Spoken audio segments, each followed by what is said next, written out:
Assalamualaikum warahmatullahi wabarakatuh. Selamat pagi anak-anakku sekalian. Berjumpa lagi dalam mata pelajaran Bahasa Indonesia kelas 7. Bagaimana kabar kalian hari ini? Semoga kita senantiasa diberi kesehatan agar kita selalu diberikan semangat dalam belajar.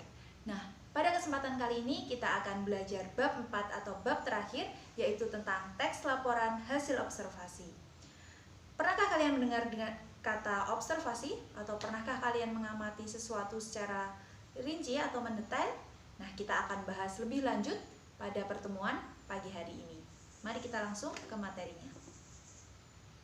Kompetensi dasar yang akan kita bahas yaitu poin 3.7 tentang mengidentifikasi informasi dari teks laporan hasil observasi berupa buku pengetahuan yang dibaca atau diperdengarkan. Menu belajar hari ini yaitu kita akan belajar mengenai pengertian, tujuan, ciri, dan sifat dari teks laporan hasil observasi. Apa itu yang dimaksud dengan teks laporan hasil observasi? Dalam KBBI yang dimaksud dengan laporan ialah segala sesuatu yang dilaporkan atau berita. Sedangkan yang dimaksud dengan observasi yaitu peninjauan atau pengamatan secara cermat atau mendetail.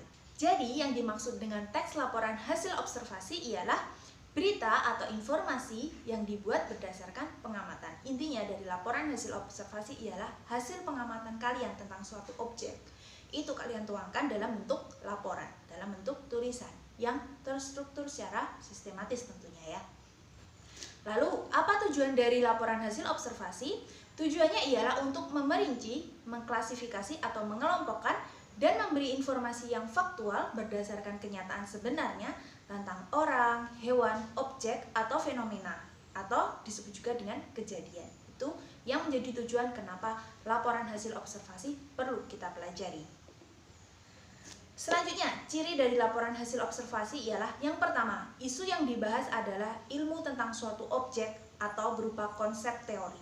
Di sini, yang membedakan laporan hasil observasi dengan teks deskripsi ialah dari bidang keilmuannya. Untuk observasi ini sangat menggunakan istilah-istilah yang ilmiah, istilah-istilah yang hanya dipakai dalam bidang ilmu tertentu.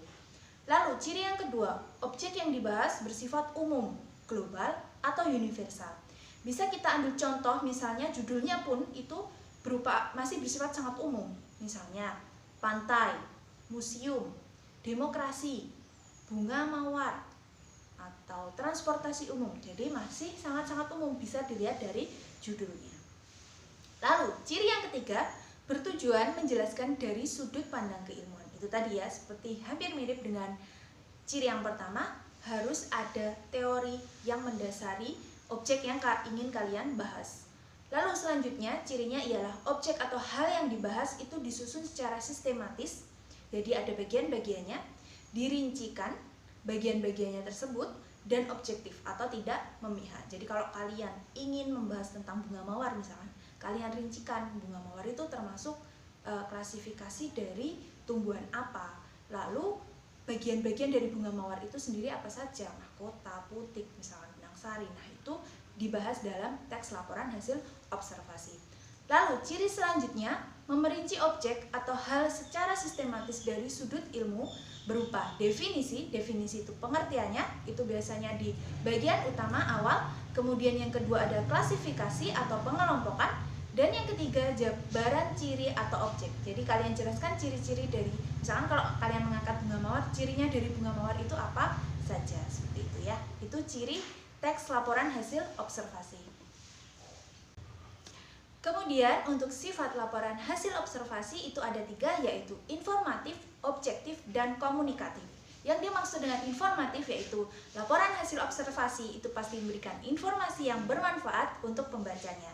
Lalu yang kedua, objektif. Objektif artinya tidak memihak. Artinya suatu laporan hasil observasi itu tidak boleh terpengaruh oleh pihak lain. Jadi harus netral ya, harus objektif.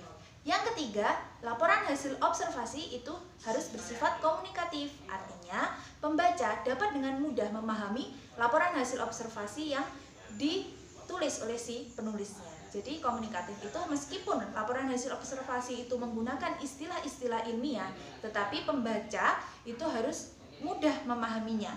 Setelah istilah-istilah ilmiah itu ada kalimat penjelasnya agar pembaca lebih paham tentang isi dari laporan hasil observasi tersebut. Baik, seperti itu ya untuk laporan hasil observasi. Baik, demikian pertemuan kali ini. Sampai jumpa di pertemuan selanjutnya. Tetap semangat belajar. Hari ini hanya pengantar saja ya. Untuk pertemuan selanjutnya, insya Allah kita akan membahas tentang struktur dan kebahasaan dari teks laporan hasil observasi. Sampai jumpa di pertemuan selanjutnya. Wassalamualaikum warahmatullahi wabarakatuh.